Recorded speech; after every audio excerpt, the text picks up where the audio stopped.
Shalom semuanya. Tahun 2022 adalah tahun paradigma yang baru.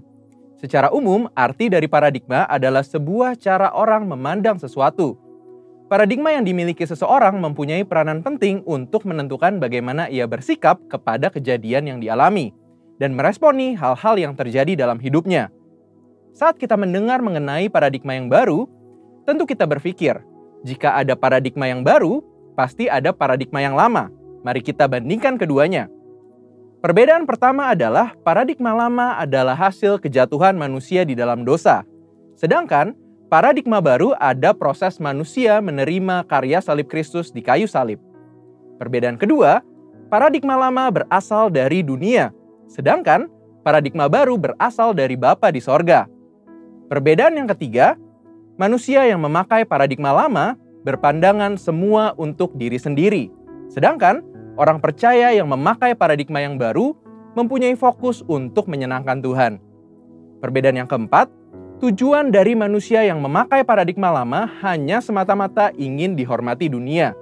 Di sisi lain, orang percaya yang memakai pandangan yang baru mempunyai tujuan untuk membawa penghormatan hanya kepada Tuhan. Perbedaan yang terakhir, manusia yang memakai paradigma lama melakukan hal-hal baik hanya supaya tidak masuk neraka dan takut tidak diberkati. Di sisi lain, orang yang percaya yang memakai paradigma baru mempunyai motivasi untuk berbuat baik karena mereka sudah diselamatkan oleh Tuhan dan melakukannya dengan sukacita karena mereka mengasihi Tuhan. Jadi, setelah kita mengetahui perbandingan antara paradigma lama dengan paradigma baru di dalam Tuhan, tentu kita ingin hidup di dalam paradigma baru. Pertanyaannya, bagaimana kita bisa hidup dalam paradigma yang baru di dalam Tuhan? Yuk kita lihat contoh dari seorang bernama Zakheus. Zakheus adalah seorang pemungut cukai yang hidup di kota Yeriko, di mana pada zaman itu pemungut cukai dipandang hina karena dianggap melakukan pemerasan. Namun suatu kali, saat mendengar Yesus datang ke kotanya, dia memanjat sebuah pohon supaya bisa melihat Yesus. Perjumpaan dengan Yesus terjadi saat itu. Setelah bertemu dengan Tuhan Yesus, paradigmanya berubah. Tukang peras ini seketika menjadi murah hati. Saat itu juga dia berkata bahwa setengah harta miliknya akan diberikan kepada orang miskin. Dan jika ada yang pernah diperasnya, akan dikembalikan 4 kali lipat. Perubahan paradigma hanya bisa terjadi saat kita berjumpa secara pribadi dengan Tuhan Yesus. Kita tidak mampu dengan kekuatan kita sendiri. Bagaimana kita bisa mengalami perjumpaan dengan Dia? Pertama, tentu kita harus mengalami kelahiran baru. Apa itu kelahiran baru? Waktu kita mengakui dosa-dosa kita, menerima karya Tuhan Yesus yang mati di atas kayu salib untuk setiap kita, kemudian mengundang Tuhan Yesus untuk masuk ke dalam hati kita sebagai Tuhan dan Juru Selamat kita pribadi, dikatakan bahwa kita mengalami satu proses kelahiran baru yang supranatural. Firman Tuhan katakan bahwa orang-orang yang percaya dan menerima Tuhan Yesus diberikan kuasa untuk menjadi anak-anak Allah. Di samping itu, Tuhan Yesus mengatakan sebelum dia naik ke sorga bahwa kita tidak ditinggalkannya sendiri. Dia menjanjikan seorang penolong, yaitu Roh Kudus. Roh Kudus yang dicurahkan pada hari Pentakosta 2000 tahun yang lalu, kini ada bersama dengan kita. Bahkan sesuai dengan yang disampaikan oleh Gembala Pembina kita Pak Niko, bahwa kita sedang dalam masa Pentakosta yang ketiga, di mana Roh Kudus sedang dicurahkan dengan dahsyat, yang akan membangkitkan generasi Yeremia yang mencintai Tuhan Yesus dan menghasilkan penuaian jiwa yang terbesar dan yang terakhir. Roh Kuduslah yang akan memberikan kuasa kepada setiap kita untuk mengalami perubahan paradigma. Seperti yang dikatakan oleh Rasul Paulus, supaya kita tidak menjadi serupa dengan dunia ini, tetapi berubah dalam pembaharuan budi sehingga kita dapat mengetahui kehendak Allah, apa yang baik, yang berkenan kepada Allah, dan yang sempurna. Inilah paradigma yang baru itu. Namun, selain kita mengalami perubahan paradigma karena menerima anugerah keselamatan di dalam Tuhan Yesus dan pertolongan Roh Kudus, kita juga perlu berusaha untuk tidak menjadi serupa dengan dunia ini. Hal penting yang harus kita ingat adalah kita hidup di dunia ini hanya sementara. Firman Tuhan katakan, dunia ini sedang lenyap dengan segala keinginannya, tetapi orang yang melakukan kehendak Allah tetap ada untuk selama-lamanya. Biarlah kita fokus kepada kekekalan dan hidup selalu untuk melakukan kehendak Allah. Satu lagi, kita mengalami perubahan paradigma saat kita membaca firman Tuhan atau Alkitab. Membaca Alkitab dengan tekun akan merubah cara pandang kita menjadi sesuai dengan kehendak Allah. Karena di dalam Alkitablah dituliskan semua kehendak Allah bagi setiap kita. Nah, karena kita sudah lahir baru, sudah menerima Roh Kudus dan kuasanya yang dahsyat di masa Pentakosta ketiga ini, yang perlu kita lakukan supaya memiliki paradigma yang baru ialah, yang pertama, hidup tidak serupa dengan dunia ini. Yang kedua, tekun membaca dan mempelajari Alkitab. Dan yang ketiga, ikuti tuntunan Roh Kudus setiap hari. Mari kita hidup dalam paradigma yang baru dengan sukacita karena Tuhan Yesus sungguh mengasihi setiap kita. Untuk artikel lengkapnya dari tim teologi kami, silahkan klik link yang ada di atas atau scan QR Code yang tersedia. Tuhan Yesus memberkati.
Puji Tuhan, shalom Bapak Ibu Saudara, GPI Bayon shalom. Haleluya. Hari ini adalah harinya Tuhan. Yang setuju katakan amin. Saya percaya kita semua hari ini bersuka cita. Haleluya. Dalam apapun, keadaan apapun yang kita alami, biar kita ambil keputusan untuk tetap bersuka cita. Yang setuju katakan amin. Sebelum kita memuji menyembah Tuhan, mari kita berdoa bersama-sama Bapak Ibu Saudara. Kami bersyukur buat hari ini Tuhan. Terima kasih buat anugerah-Mu. Kami bisa beribadah, memuji, menyembah Tuhan.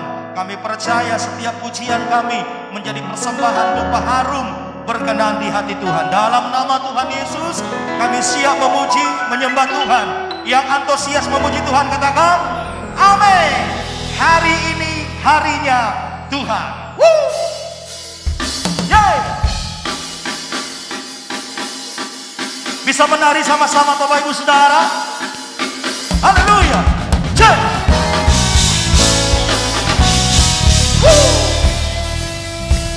Come on. Hari ini harinya Tuhan, harinya Tuhan. Mari kita bersukaria, bersukaria. Hari ini harinya Tuhan, mari kita bersukaria. Hari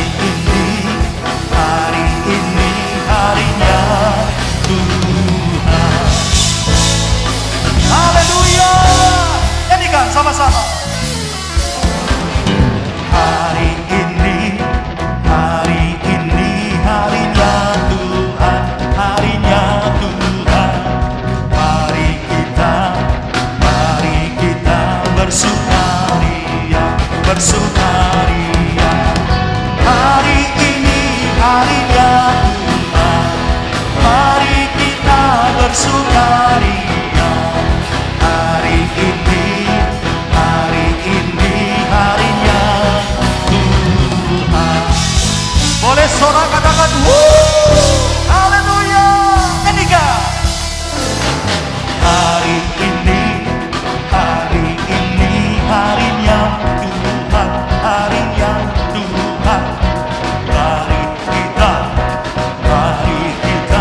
bersukaria, bersukaria.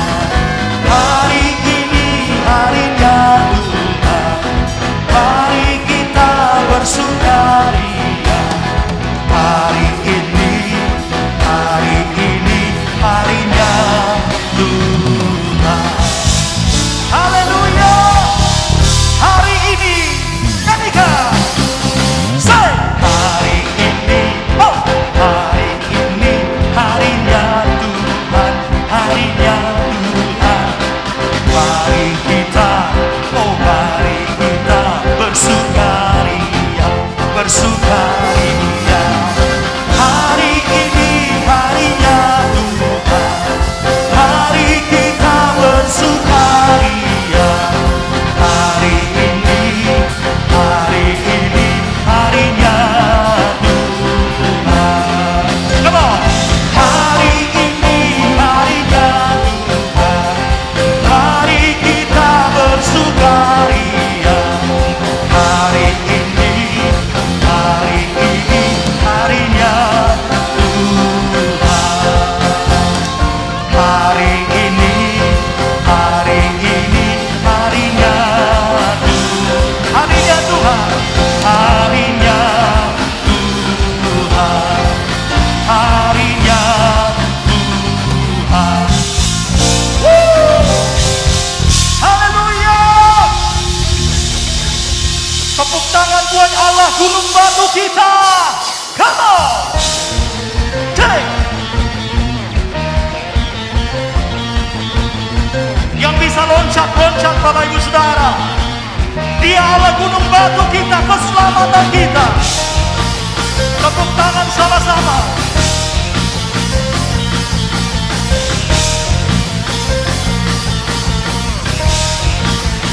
Nyanyikan dengan iman kita bersama-sama. Kau gunung batuku, come on. Kau gunung batuku dan kau kota bentengku, tak akan ku ragu. Kau menjamin hidupku, kau keselamatanku, dan kau yang membelaku, tak akan ku ragu. Kuasamu di dalamku, walau badai menerpa di dalam hidupku ini. Namun tanganmu Tuhan, memandangku kini. Kau Tuhan yang benar, tak pernah tinggalkan. Dahulu sekarang selamanya, janjimu tak berubah. Kau Alfa dan Omega, awal dan akhir. Semesta alam memuja Engkau Tuhan yang benar. Haleluya.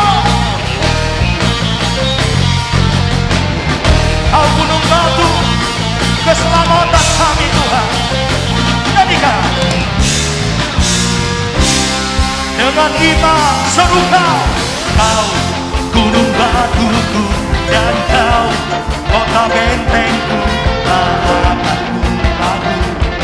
Kau menjamin hidupku, oh kau keselamatanku, dan kau yang membelaku, tak akan ku takut. Kuasamu di dalamku, walau badai menerpa di dalam hidupku ini. Namun tanganmu Tuhan, mengangkatku tinggi. Kau Tuhan yang benar, tak pernah tinggalkan. Dahulu sekarang selamanya, janjimu tak berubah. Kau Alfa dan Omega, awal dan akhir. Semesta alam memuja Engkau Tuhan yang benar. Tepuk tangan yuk sama-sama buat Tuhan Allah kita yang benar. Boleh sorakan, katakan wuuu.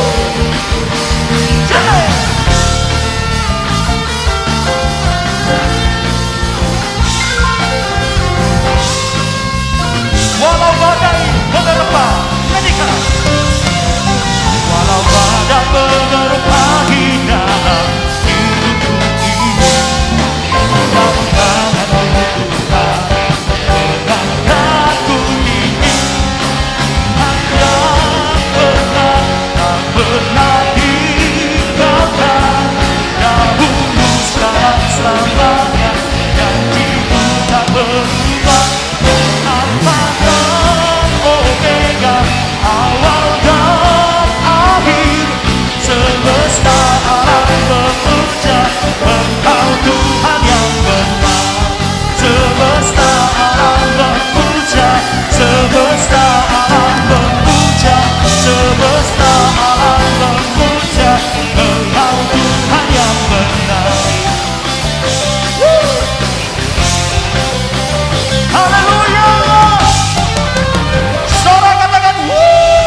ya Tuhan Allah kita yang benar, yang setuju, katakan amin. Oleh sebab itu hari-hari ini bagian saudara dan saya bersyukur di dalam segala hal. Yang setuju katakan amin. Haleluya. Baik Bapak Ibu Saudara, tiba saatnya kita memberi persembahan ucapan syukur kita. Mari kita berdoa bersama-sama. Kami bersyukur ya Tuhan buat hari ini. Terima kasih buat waktu, kesempatan kami bisa menabur, kami bisa memberi. Kami percaya Tuhan waktu kami memberi, ada anugerah dalam hidup kami. Ada kemurahan Tuhan turun atas setiap kehidupan kami. Karena kami tahu kami memberi karena kami mengasihi Tuhan, mencintai Tuhan lebih dari apapun yang kami miliki. Terima kasih Bapa, kami siap menabur, kami siap memberi ucapan syukur kami, persembahan kami. Di dalam nama Tuhan Yesus, gereja Tuhan yang siap memberi katakan amin. Memberi dengan sukacita Bapak Ibu Saudara.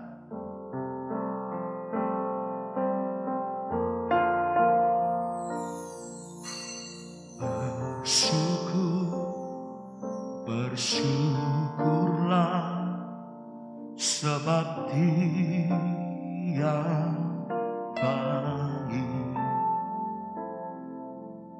kasih-Nya pada kita tulus dan setia. Kita bertumbuh memuji Dia, menyembah Dia. Kita bermasmur meninggikan nama Yesus. Dialah Alfa dan Omega, Dia yang awal dan yang akhir. Dialah yang terima puji, hormat, syukur. Nyanyikan sama-sama. Bersyukurlah sebab Dia baik, kasih-Nya pada kita tulus dan setia. Kita bertumbuh memuji Dia, menyembah Dia.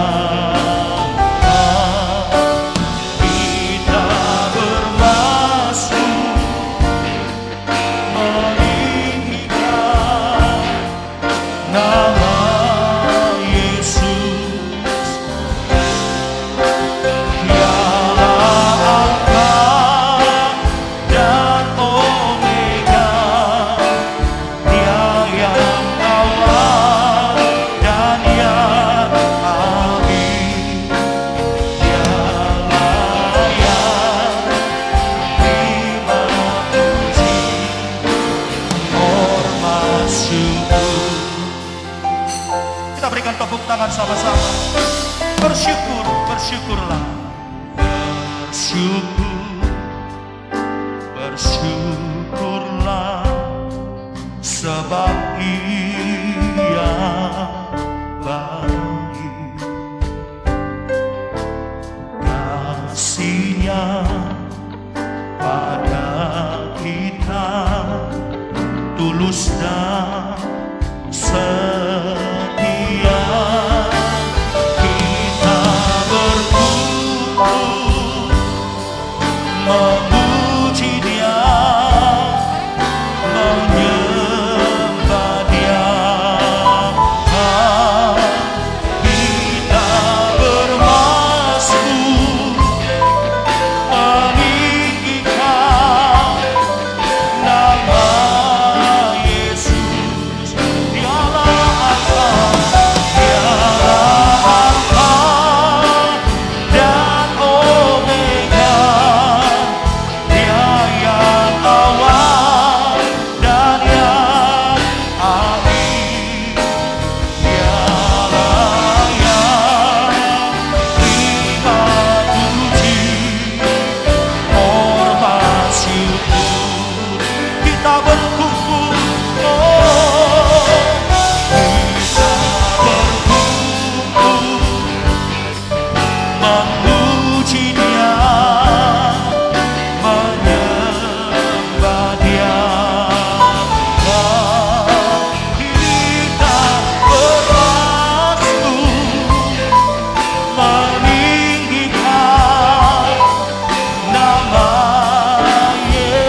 Bapak Ibu Saudara. Ya Tuhan.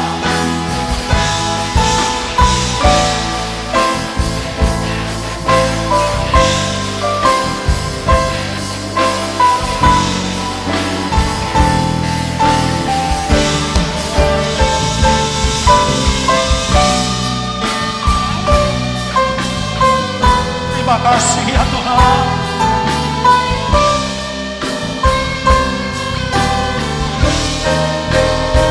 Engkau layak terima pujian kami. Engkau layak terima penyembahan kami ya Tuhan. Oh, larabasya daralala. Oh, larabasya daralala. Oh, Jesus. Kami mengangkat tangan di rumah kami masing-masing. Kami mengangkat kedua belah tangan kami dari rumah kami masing-masing. Ya Tuhan, hanya nama-Mu yang kami tinggikan. Hanya nama Yesus yang kami muliakan.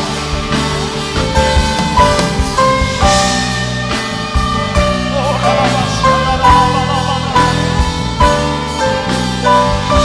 Haleluya.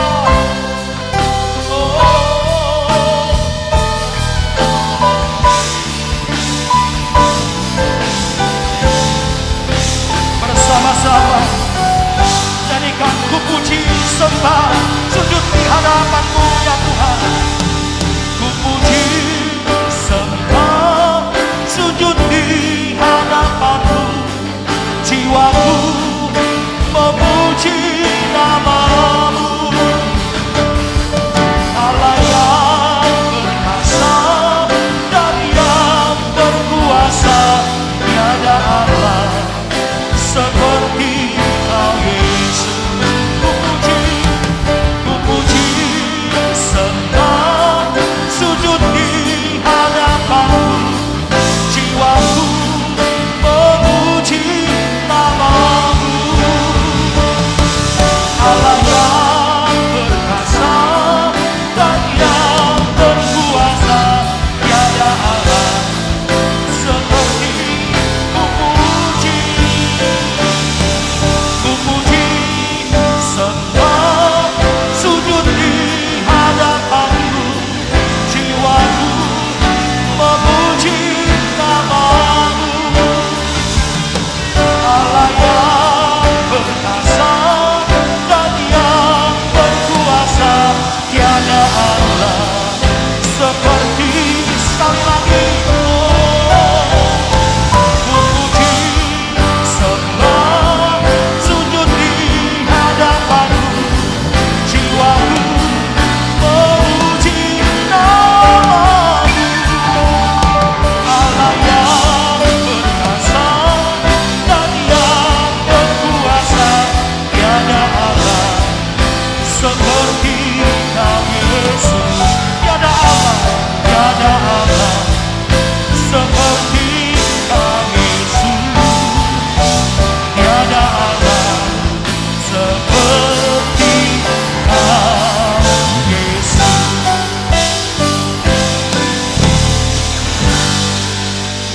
Kita berikan tepuk tangan buat Tuhan Yesus. Haleluya. Haleluya.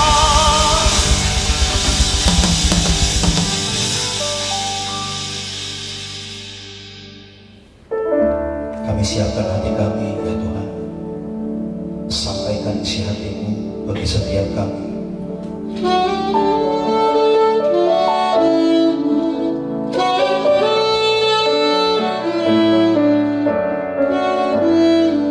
Terima kasih Tuhan. Ini doa pengharapan kami.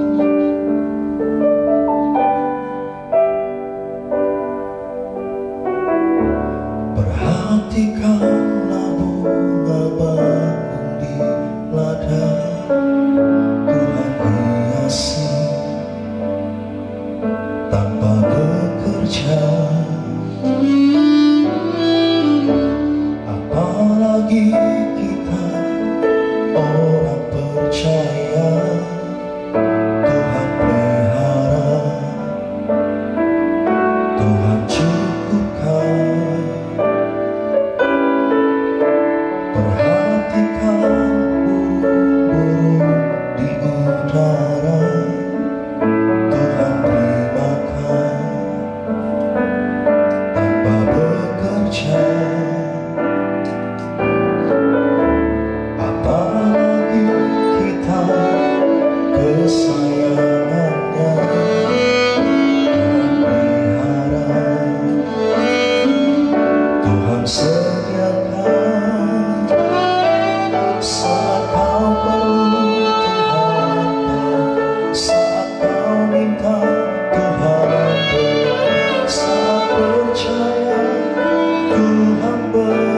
bekerja, saat menangis Tuhan tahu, saat berdoa Tuhan dengar, saat bersyukur Tuhan berkati. Terima kasih Tuhan.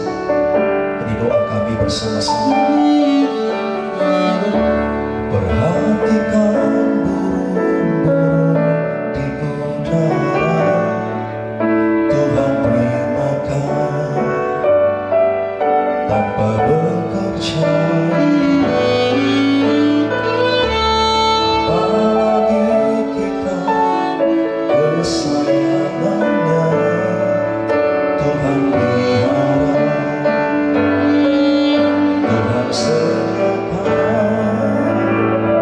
Saat kau perlu Tuhan tahu, saat kau minta Tuhan dengar, saat percaya Tuhan bekerja. Saat menangis Tuhan tahu, saat berdoa Tuhan dengar, saat bersyukur Tuhan berkati. Saat kau perlu Tuhan tahu, saat kau minta Tuhan dengar, saat percaya Tuhan bekerja. Saat menangis Tuhan tahu, saat meminta Tuhan dengar, saat bersyukur Tuhan berkati.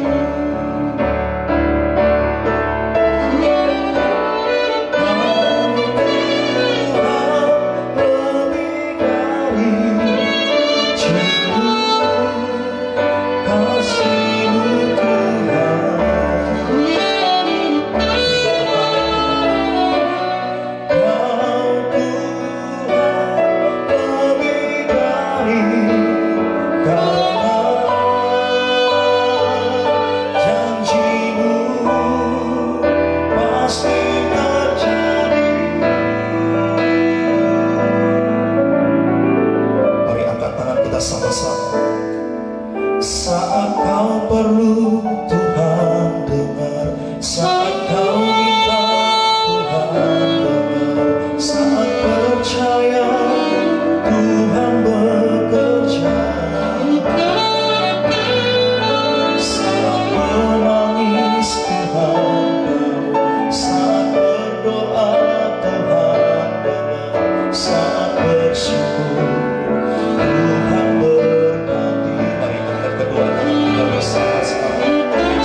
percaya Tuhan bekerja.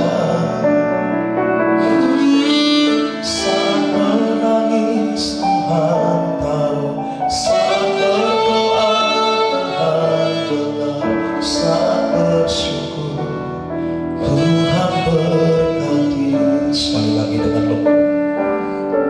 Saat kau perlu Tuhan tahu, saat kau minta Tuhan dengar, saat percaya Tuhan bekerja. Saat menangis Tuhan tahu, saat berdoa Tuhan dengar, saat bersyukur Tuhan berkati. Saat bersyukur Tuhan berkati. Saat bersyukur Tuhan berkati.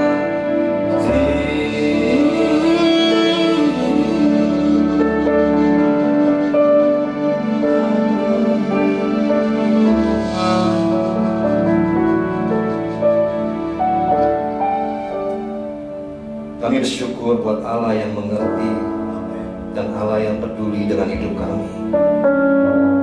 Bahkan kami percaya Tuhan, Engkau dekat-lekat dengan kami. Itu lebih dari cukup buat hidup kami ya Tuhan. Engkau Allah yang sungguh-sungguh kami perlukan dalam hidup ini ya Tuhan. Engkau yang selalu bisa mendengar bukan hanya cerita perkataan kami, bahkan cerita hati kami. Engkau yang tahu ya Tuhan. Hari ini memasuki bulan ketiga di tahun 2022. Kami datang kembali, kami mengarahkan hidup kami, hati kami hanya kepadamu Tuhan. Sebab padamulah sumber kehidupan bagi hidupan kami. Sebab padamulah kekuatan pengharapan kami. Sebab padamulah kami bersandar dan berharap ya Tuhan. Terima kasih Bapa. Berbicara bagi kami. Kami buka hati dan pikiran kami padamu ya Tuhan. Hanya dalam nama Tuhan Yesus Kristus. Percaya Tuhan baik, sama-sama katakan amin. Amin. Shalom Bapak Saudara. Puji Tuhan. Saya percaya waktu kita ibadah online tidak mengurangi rasa ibadah kita ya. Kerinduan kita pada Tuhan. Amin. Nah Bapak Saudara kasih dalam Tuhan, bersabar ya. Kita sedang menanti untuk COVID melandai. Mungkin 1-2 minggu lagi kita akan ibadah onsite ya Bapak Saudara, doakan. Dan kita percaya bahwa pertolongan Tuhan tidak pernah terlambat buat hidup saya dan saudara. Amin. Mari kita buka kitab Mazmur 27. Kitab Mazmur 27 ayat 1 sampai ke 6 saya akan bacakan. Mazmur 27 ayat 1 sampai ke 6. Dari Daud, Tuhan adalah terangku dan keselamatanku. Kepada siapakah aku harus takut? Tuhan adalah benteng hidupku. Terhadap siapakah aku harus gemetar?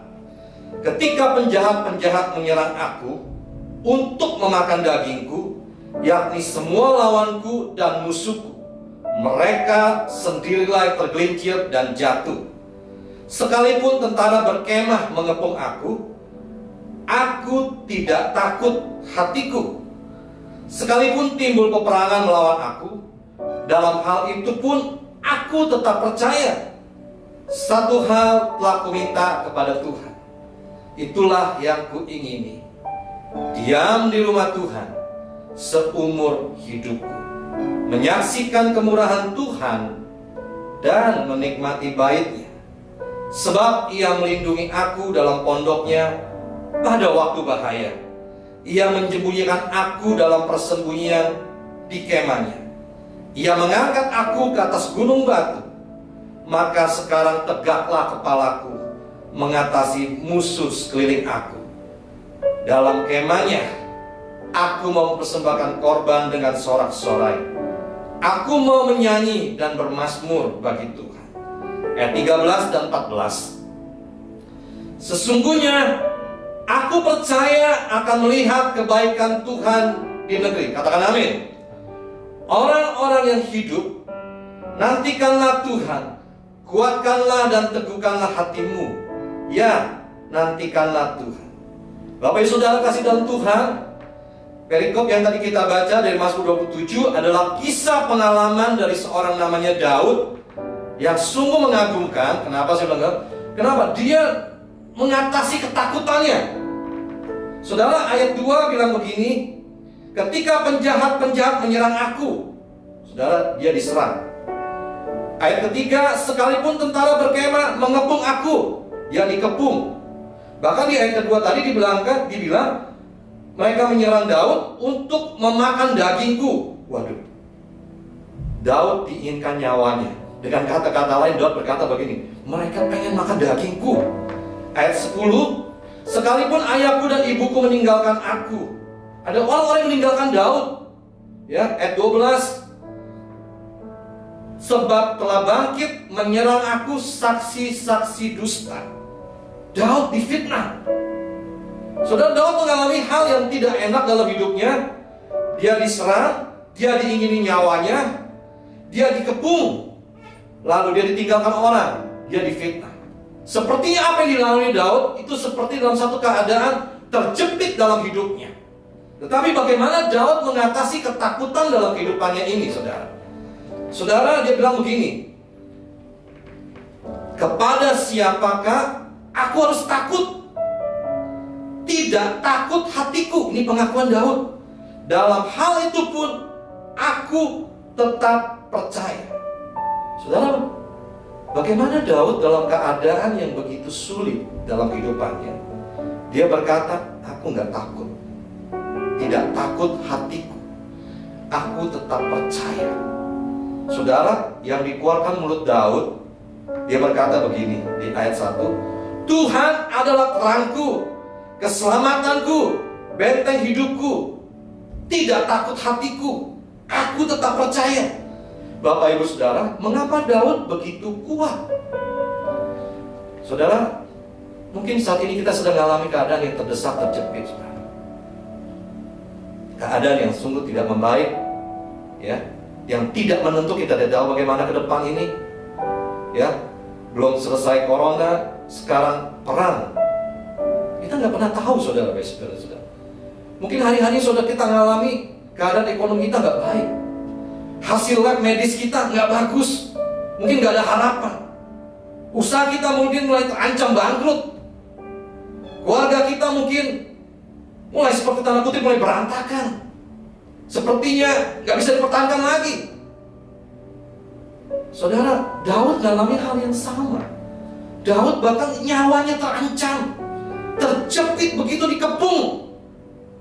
Dan ada orang yang meninggalkan dia, difitnah juga, bertubi-tubi dia alami. Tetapi kenapa Daud bisa kuat dan dia begini? Aku nggak takut, hatiku tidak takut, aku tetap percaya. Apa kuncinya, Bapak Saudara? Bapak Saudara, kita temukan di ayat 4 bilang begini. Sederhana sekali. Ayat 4, satu hal yang telah kuminta kepada Tuhan, itulah yang kuingini, diam di rumah Tuhan seumur hidup, menyaksikan kemurahan Tuhan dan menikmati baiknya. Kenapa? Sebab Ia melindungi aku. Sebab Tuhan melindungi Daud dalam pondoknya. Pada waktu bahaya, Ia menyembunyikan aku dalam persembunyian kemahnya. Ia mengangkat aku ke atas gunung batu. Bapak Saudara kasih dalam Tuhan, dengan kata lain sederhana sekali pendapat Daud waktu dia mengalami hal-hal seperti ini. Daud sungguh-sungguh mengarahkan hidupnya kepada Tuhan. Satu hal yang dia minta, itu cuma dia boleh diam di rumah Tuhan. Bukan sesekali, bukan sebulan, tapi dia menginginkan seumur hidup dia. Waktu dia mengalami namanya susah, atau waktu dia mengalami senang, waktu dia mengalami tegar, atau waktu dia mengalami kegentaran dalam hidupnya, waktu dia ditinggalkan, waktu dia dipuja. Satu hal yang dia minta sama Tuhan, supaya dia boleh tinggal di rumah Tuhan seumur hidupnya dia. Saudara kasih dalam Tuhan, ketika Daud tinggal di rumah Tuhan, Diam di rumah Tuhan. Ayat selanjutnya berkata, menyaksikan kemurahan Tuhan dan menikmati baiknya. Apa maksudnya menikmati baiknya? Saudara, ini memiliki arti Daud ingin mempelajari dan menjalani jalan-jalannya Tuhan. Itu kerinduan Daud, menikmati baiknya. Dia pengen mempelajari dan menjalani jalan-jalannya Tuhan. Begini saudara, semakin kita mengenal Tuhan, semakin berkurang juga ketakutan dalam hidup saya. Setuju katakan amin. Semakin kita mengenal Tuhan, semakin berkurang juga kekhawatiran kita. Saudara kasih dalam Tuhan, itu menentukan sekali seberapa dalam kita mengenal Tuhan, seberapa hati kita mengenal betul-betul siapa Allah kita. Itu akan membuat juga semakin berkurang ketakutan, kekhawatiran bagi kita. Seperti apa yang namanya Daud. Bapak Ibu, waktu Imlek kemarin ya, jadi bulan kemarin pas lagi Imlek, saya tiba-tiba badannya gak enak ya. Habis makan keluarga, ada mertua saya, ada istri saya, ada anak saya Grace, dan waktu itu adik ipar saya juga datang ikut makan. Terus saya makan, saya rasanya badannya gak enak. Lalu saya pikir saya mandi dulu lah biar segar. Waktu saya mandi kok tiba-tiba badan saya seperti menggigil. Saya tidur. Ternyata waktu saya ukur suhu tubuh saya, ternyata sudah 38,5. Saya pikir saya capek, saya tidur lagi aja. Tapi waktu bangun itu makin naik ke 39, terus naik. Akhirnya saya minum Panadol. Waktu minum Panadol itu cuma turun 38, masih 38,5 seperti itu. Lalu saya telepon teman saya dokter. Dia bilang, gejala lainnya ada gak? Nggak ada. Dia bilang kemungkinan DBD, tapi besok nanti coba PCR. Itu berarti sudah malam. Oke, besoknya saya pagi PCR, dan gejalanya cuma demam aja, sudah nggak ada batuk, nggak ada pilek, nggak ada sakit di leher. Waduh, saya pikir bagaimana?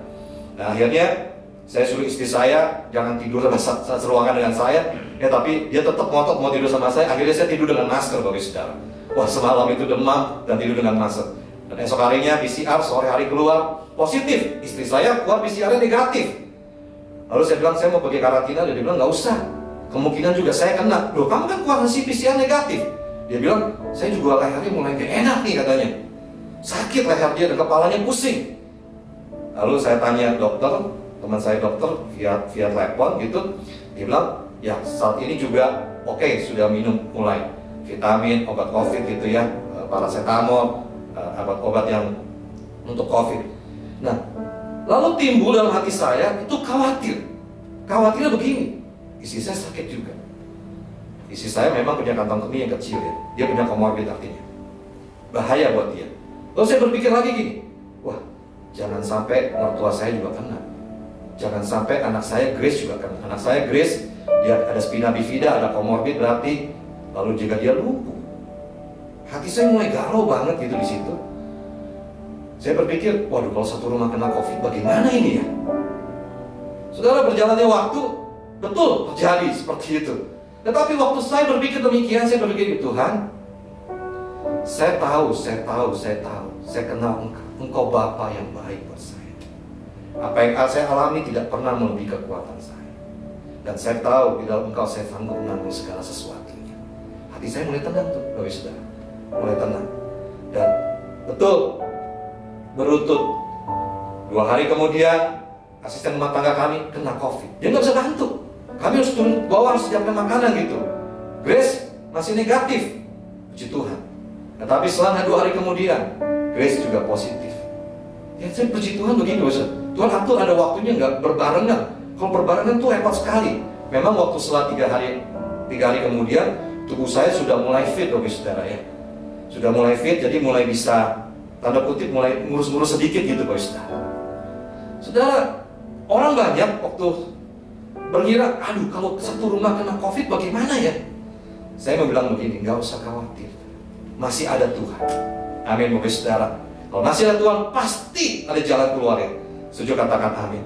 Nah, Bapak Saudara, bahkan waktu dalam itu ada satu kisah yang lucu buat saya. Kenapa? Adik ipar saya datang, itu negatif. Mertua saya juga negatif, lalu dia bilang dia nggak mau ngungsi, tanda kutip, dia mau tetap di kamar, ya sudah nggak mau di kamar. Tadi ipar saya tanya, kamu kena nggak? Dia bilang nggak kena. Tapi kemudian 1 minggu kemudian dia kena. 1 minggu kemudian kena COVID. Kenapa? Habis dia selesai kerja, dia bilang, kok hidung saya meler ya? Lalu dia ambil antigen, dia coba sendiri, positif. Lalu istrinya lihat, wah positif. Lalu istrinya ambil antigen juga. Dia bekas juga, positif atau negatif gitu kan ya. Supaya jangan yang orang lain tertular juga. Bapak Ibu, apa yang terjadi? Suaminya kan sudah positif ya. Dia ambil alat antigen itu, dia colok, dia kaget. Kenapa tiba-tiba? Kok ini antigennya basah-basah? Saudara, ternyata antigennya itu bekas suaminya. Dia salah hamil loh, saudara. Dia colok begitu, dia bilang, ya ini bekas kamu positif, dia colok ke hidung. 2 hari kemudian, betul dia kena COVID juga. Saya bilang, waduh dia udah S2, karena waktu Delta dia kena, yang sekarang Omicron kena lagi. Saya bilang, waduh S2. Kalau istrinya saya bilang, waduh kamu meng-COVID-kan diri.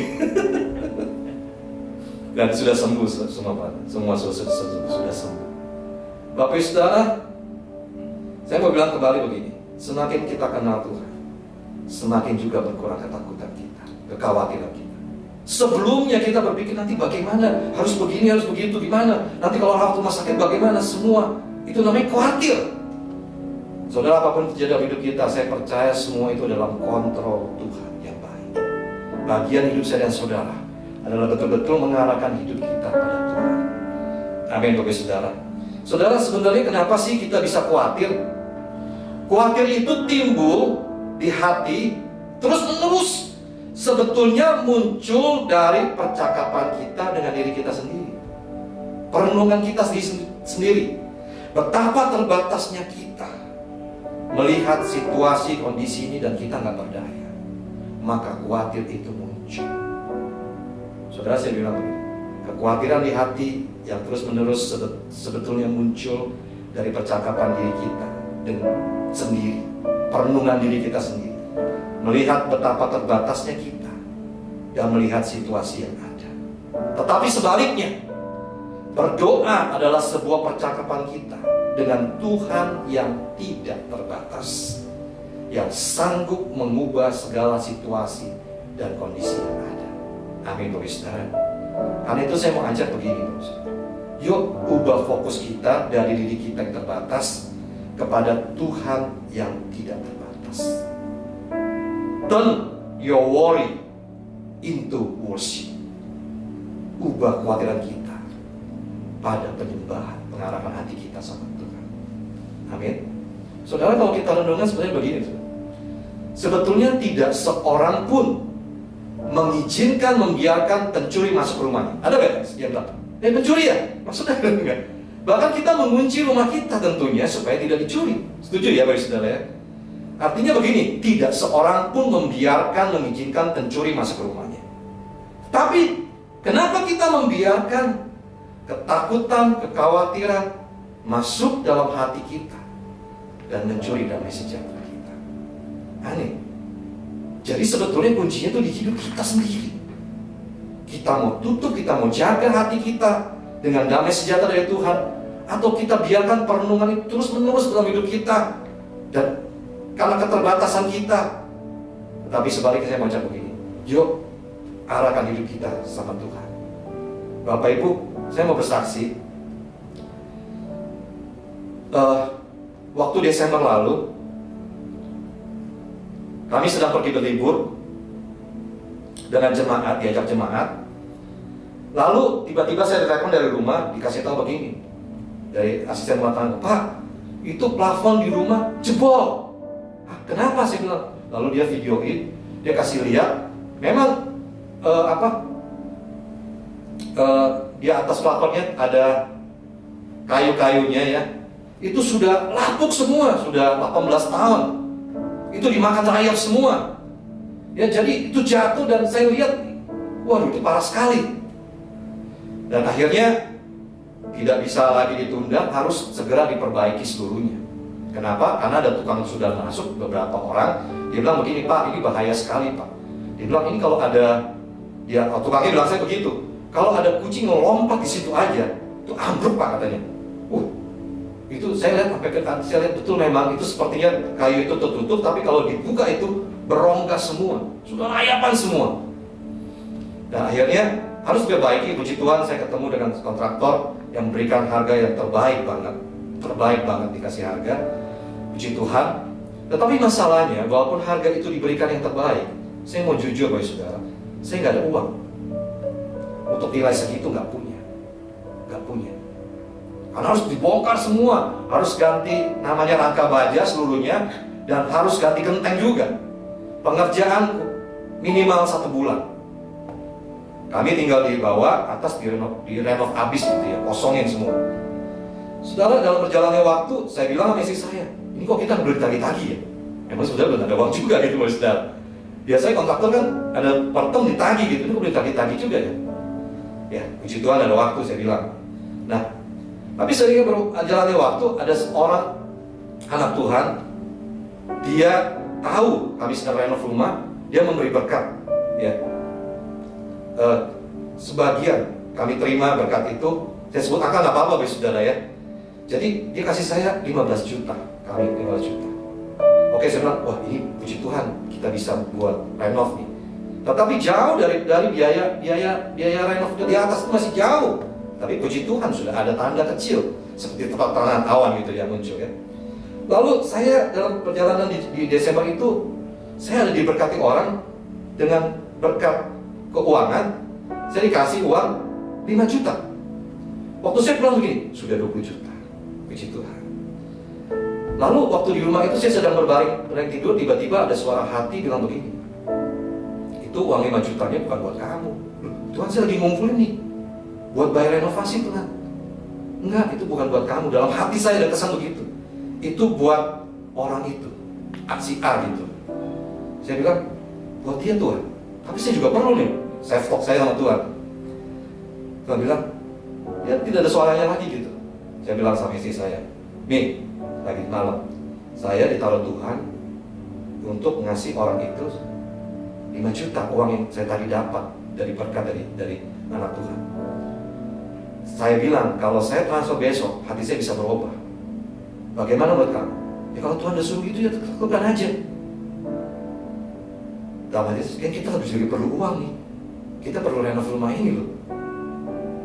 Ya udah, saya sepakat untuk kasih juga. Oke, kalau gitu malam itu saya langsung transfer orang itu, dan saya dengar kesaksian dari orang itu. Ternyata orang itu sungguh-sungguh sangat-sangat membutuhkan. Puji Tuhan, artinya nggak salah orang, tepat. Artinya Tuhan berbicara betul tepat. Saudara, berjalannya waktu tidak ada lagi. Segitu aja 15 juta yang kami kumpulkan buat renov itu nggak ada lagi masuk penilaian gitu.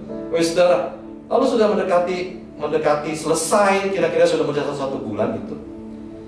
Tiba-tiba ada sepasang suami istri itu mentransferkan uang dari sisa mereka dibutuhkan, dan bukan anak Tuhan.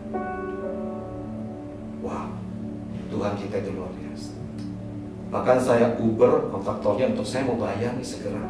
Saya mau bayar nih segera. Nanti tunggu, belum hitung selesai. Saya mau bayar segera. Saudara, apakah Anda nggak khawatir? Ada.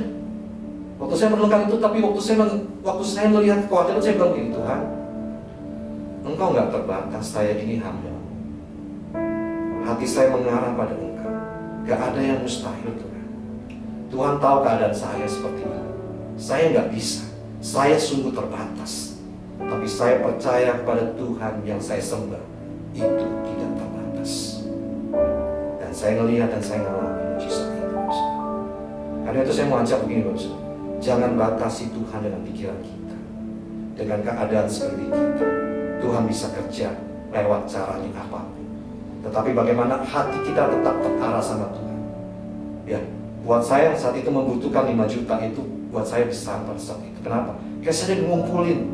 Tapi Tuhan bilang, enggak, bukan buat kamu, kasih. Dan saya percaya, waktu saya kasih, saya tahu itu ada kemurahan Tuhan mengalir juga dalam hidup saya dan saudara. Amin. Ikuti saja Tuhan, ikuti Dia saja. Kau akan lihat dan mengalami kebaikan Tuhan. Saudara, kita bisa salah. Kita bisa salah jalan. Maksud saya kita juga bisa salah ngambil keputusan. Tetapi saya mau beritahu, Tuhan tidak pernah salah jalan merancangkan kebaikan bagi hidup kita. Mungkin kita bilang itu mustahil, tapi bagi Tuhan itu tidak mustahil. Mungkin bagi kita bilang itu nggak mungkin, tapi bagi Tuhan itu mungkin, saudara.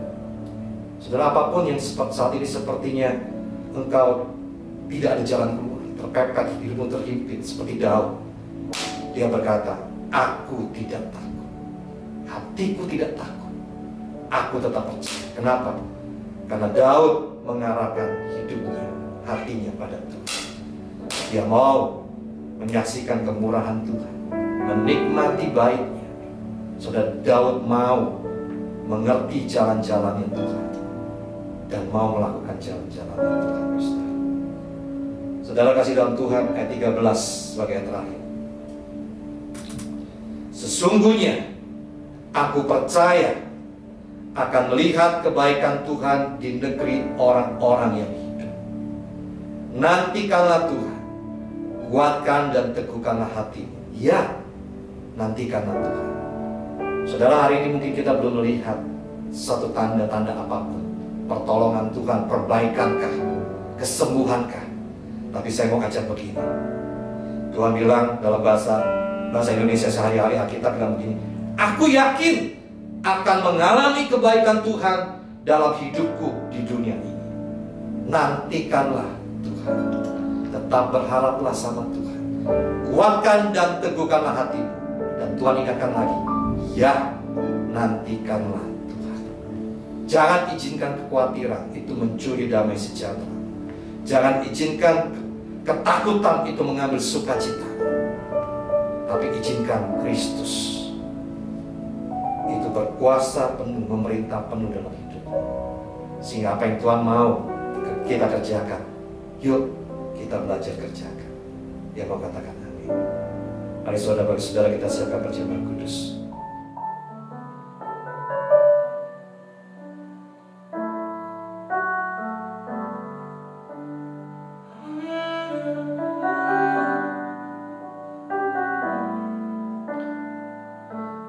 Perhatikanlah bunga bakung di ladang, Tuhan hiasi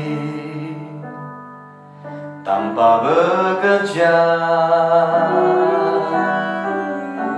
Apalagi kita orang percaya, Tuhan pelihara, Tuhan cukupkan.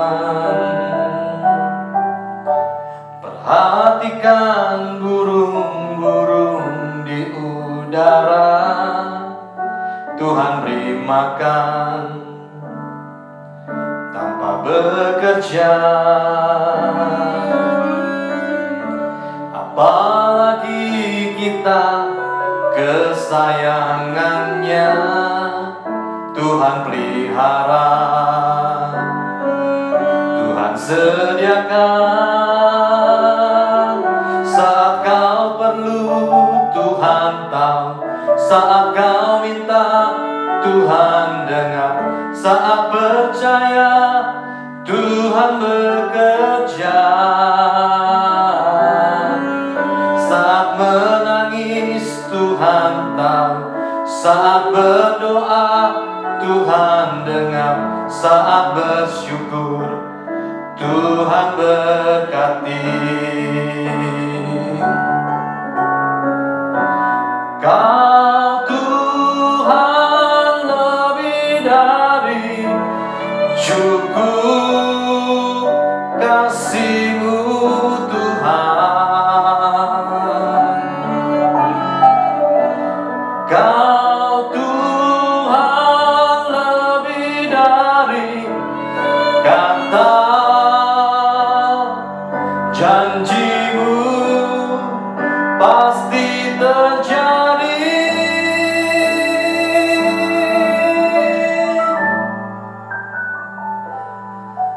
Saat kau perlu, Tuhan tahu. Saat kau minta, Tuhan dengar.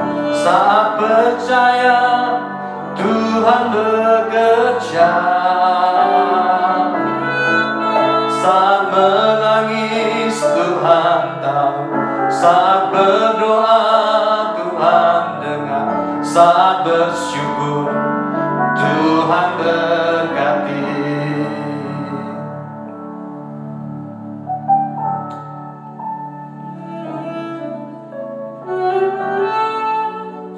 Mari datang sama Tuhan. Dia lebih dari apa yang kita perlu. Dia dengar dari apa yang kita minta. Dia bekerja lebih dari apa yang kita percaya. Mari bersyukur. Mari tetap bersyukur, tetap arahkan hatimu kepada Tuhan.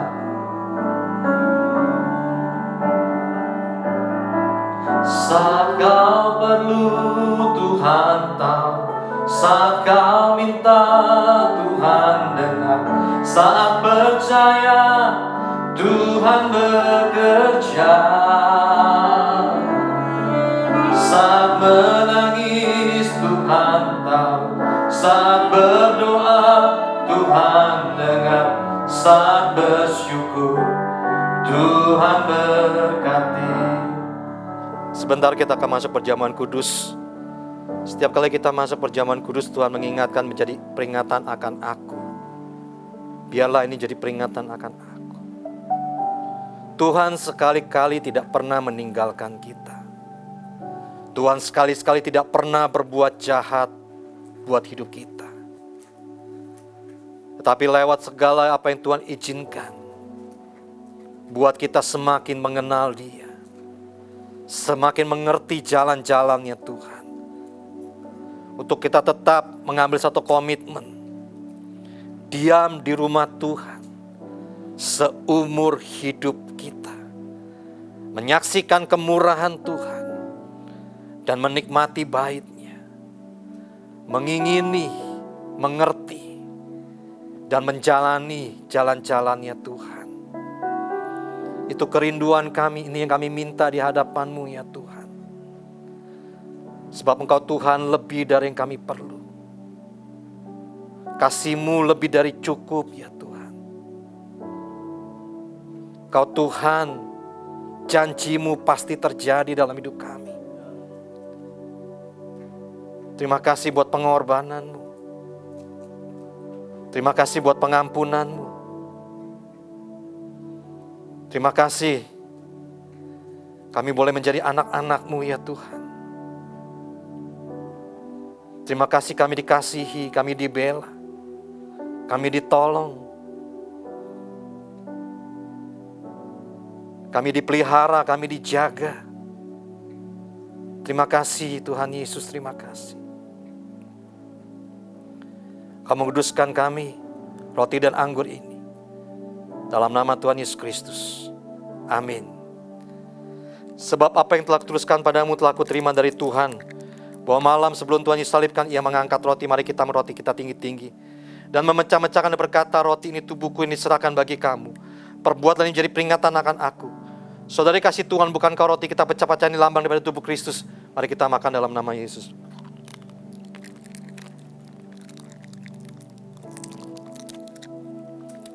Mari kita mencahkan kita tinggi-tinggi. Sesudah itu Ia mengambil cawan dan berkata, cawan ini perjanjian baru dimeteraikan oleh darahku. Setiap kali kita minumnya jadi peringatan akan aku. Saudara dikasih Tuhan, bukankah cawan pengucapan syukur yang atasnya kita ucapkan syukur adalah lambang persekutuan kita dengan darah Yesus? Mari kita minum dalam nama Yesus. Mari kita naikkan syukur sama Tuhan. Terima kasih. Terima kasih Tuhan. Anugerah-Mu ajaib, kasih-Mu besar. Terima kasih buat pengorbanan-Mu. Terima kasih buat kasih setia-Mu. Terima kasih Tuhan. Terima kasih Tuhan.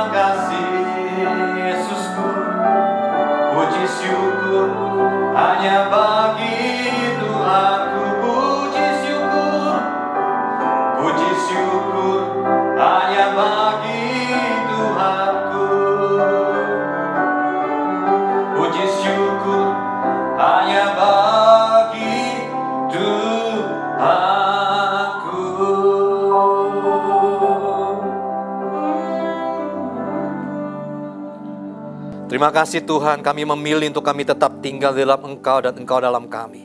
Dan hidup kami pasti berbuah dan buah itu lebat dan baik adanya. Terima kasih Tuhan, berkati umat-Mu Tuhan. Berkati dengan berlimpah-limpah. Kami mengangkat kedua tangan kami, mengarahkan hati dan iman kami pada Engkau. Tuhan memberkati dan melindungi Engkau. Tuhan menyinarkan wajah-Nya, memberi Kau kasih karunia. Tuhan menghadapkan wajah pada Engkau, memberi Kau damai sejahtera. Terima berkat kasih berlimpah dari Allah Bapa, yang buat hidupmu naik, bukan turun jadi kepala, bukan jadi ekor. Cinta kasih anak yang tunggal Tuhan Kristus membuat perjalanan hidupmu pasti beruntung dan berhasil. Keluarga, rumah tanggamu disebut berbahagia. Persekutuan, pertolongan, pengurapan Roh Kudus menjadikan kita menjadi garam dan terang dunia, menjadi saksi Yesus yang sempurna, sampai Tuhan datang menjemput kita dengan permai, bahkan sampai selama-lamanya. Kita yang percaya terima berkat Tuhan dan mau jadi berkat, sama-sama katakan amin. Tuhan Yesus memberkati kita semua. Shalom.